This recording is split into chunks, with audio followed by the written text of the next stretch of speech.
Israel's Prime Minister Netanyahu appears to be planning for an early primary vote and to possibly hold general elections next year. 21 people die in Baghdad terror attacks as Iraq's Prime Minister visits Tehran, seeking aid in battling IS advances. And first-time talks between Hong Kong government officials and student protest leaders end with the sides far apart.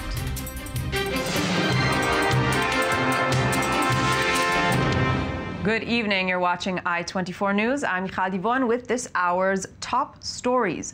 Israel's political system is rife with speculations that Prime Minister Benjamin Netanyahu is planning to call for a primary vote, which could indicate upcoming general elections. I-24 News diplomatic correspondent Tal Shalev reports on Netanyahu's latest political maneuvers. The Israeli Prime Minister is definitely back from the holidays, and he's taking off the political gloves. Just a few weeks after solving a budget crisis, Netanyahu created another coalition standoff, prompting speculation about early elections to be held as early as May. During the past few weeks, politics has topped the Israeli Prime Minister's agenda. According to political sources close to Netanyahu, he's concerned that the current coalition isn't stable enough and is predicting a general election or a coalition change in the coming year. The first step is underway. Netanyahu is intensely preparing for early primaries for the Likud party leadership, hoping to hold them as soon as possible to consolidate his hold on the party and enable him to make changes while safeguarding his reign. Then, earlier this week, Netanyahu withdrew his support from a controversial conversion bill, a flagship initiative of Tzipi Livni's centrist Tatnuah movement, aimed at easing the process of conversion to Judaism for tens of thousands of people who cannot convert under strict Orthodox rabbinate rules. Instead of keeping his promise to Livni, Netanyahu decided to go back to his base and cozy up to the ultra-Orthodox parties, who fiercely object the bill and whose support could enable him to form the next government after elections. Just a few days before the parliament returns from its summer recess, the political system is sizzling.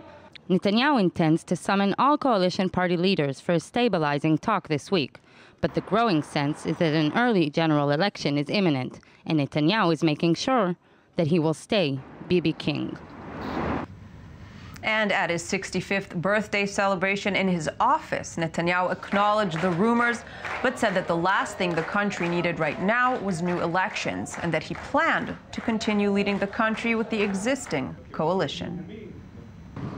The last thing we need right now is elections. It's the last thing the people of Israel need. We want to continue on with this government, with this Knesset, to continue leading Israel down the right path. We now move to Iraq. At least 21 people died today from a series of powerful explosions targeting restaurants across Baghdad. The Iraqi capital has witnessed a marked increase in bombings over the past month, most claimed by Islamic State militants. Meanwhile, IS jihadists continue to make advances, forcing residents to flee the town of Karatapa north of Baghdad in an apparent bid to widen their battlefront against Kurdish Peshmerga fighters. Iraq's prime minister is currently visiting neighboring Iran, seeking support in the fight against IS. His meeting with Iranian President Hassan Rouhani marks the first official visit since taking office last month. Propaganda, psychological warfare, or simply a navigation mistake? Amateur footage broadcast today shows what appears to be a coalition weapons shipment airdropped on the border town of Kobani, intended to aid the Kurdish fighters there, but instead falling into the hands of IS fighters. The video shows an alleged jihadist going through the contents of the package that include hand grenades, RPG rockets, and other military equipment. In related news, Syria reported today that IS militants have taken over large parts of the eastern city of Deir ez-Zor near the Iraqi border, home to one of the country's biggest oil fields. Now, while the battle for Kobani continues, Yazidi communities in northern Iraq once again find themselves threatened by IS jihadists. I-24 News reporter Shai Ben-Ari has more. Fighting continues in Kobani.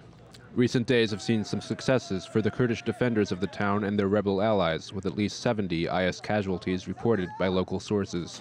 But the battle still rages on in sections of the town. Recently, Islamic State jihadists have deployed powerful truck bombs, like this one, which have targeted Kurdish fighters. The urgency of the situation in this border town has led to Turkey accepting an American request to permit Iraqi Kurdish forces to cross into Syria from its territory. It would be irresponsible of us, as well as morally very difficult, to turn your back on a community fighting ISIL as hard as it is at this particular moment. It is worth noting that the Turks are not permitting Turkish Kurds to enter Syria, as they remain wary of Kurdish resistance groups like the PKK, which is characterized as a terrorist organization by both Turkey and the U.S. We understand fully the fundamentals of their opposition and ours to any kind of terrorist group, and particularly, obviously, the challenges they've faced with respect to the PKK. Because of its proximity to the Turkish border, the battle for Kobani is certainly the most visible one in the context of the greater conflict against IS. But this does not mean that other areas have been peaceful of late. The Yazidi minority in Iraq is once again being threatened by Islamic State terrorists who captured 2 Yazidi villages on Monday and drove thousands of refugees to take shelter on Mount Sinjar, a turn of events highly reminiscent of the crisis which took place last August in the same region. Volunteer fighters pleaded for airstrikes to help the persecuted minority in its plight. Further south, recent advances by IS in Anbar province serve as a reminder that the prospect of a jihadist attack on the Iraqi capital remains feasible. Even in the absence of actual fighting, Baghdad is far from peaceful, with 11 people killed in a suicide bomb attack targeting a Shiite mosque, just the latest in a wave of recent similar attacks. The sectarian violence served as the backdrop for a visit by new Iraqi Prime Minister Haider al-Abadi to Iran Monday, a reminder that Iraqis are looking for assistance from all different directions as the country continues to face a crisis which threatens its very existence. In Iran, security services said today that they have arrested several suspected spies in the southern province of Bushehr, home to the country's first nuclear power plant. Tehran's intelligence minister told the Fars news agency that the suspects intended to carry out surveillance and intelligence gathering for unnamed foreign countries. Israel and the West suspect Iran has tried to develop the means to assemble a nuclear weapon, an assertion constantly denied by Tehran. And we move now to the latest from Hong Kong. The government officials sat down with pro-democracy protest leaders today for talks aimed at ending weeks of rallies that have paralyzed the city's streets. The student leaders, however, came out of the meeting feeling stonewalled, claiming it was a waste of time and a slap in the face for the Hong Kong public. Here's what both sides had to say. Today's dialogue is the first, hopefully, of several rounds of dialogue. And that's why we have taken this opportunity to exchange views with the student representatives of the Hong Kong Federation of Students on matters concerning constitutional development. Our firm position is the selection of a chief executive by universal suffrage in 2017 has to be done in accordance with the legal framework laid down by the National People's Congress Standing Committee on the 31st of August. Right now, I believe that most of the participants or the protesters in different areas, they are still observing and thinking what proposal the government is really proposing. Well, it is And moving back to Jerusalem, a new archaeological discovery uncovered in the city may offer a new take on a 2,000-year-old story. Israel's Antiquity Authority today displayed stone block that they believe was part of an ark built to welcome Emperor Hadrian when he visited the city in 130 AD. The stone, featuring an inscription containing Latin text, was found amid Byzantine pottery from a later period.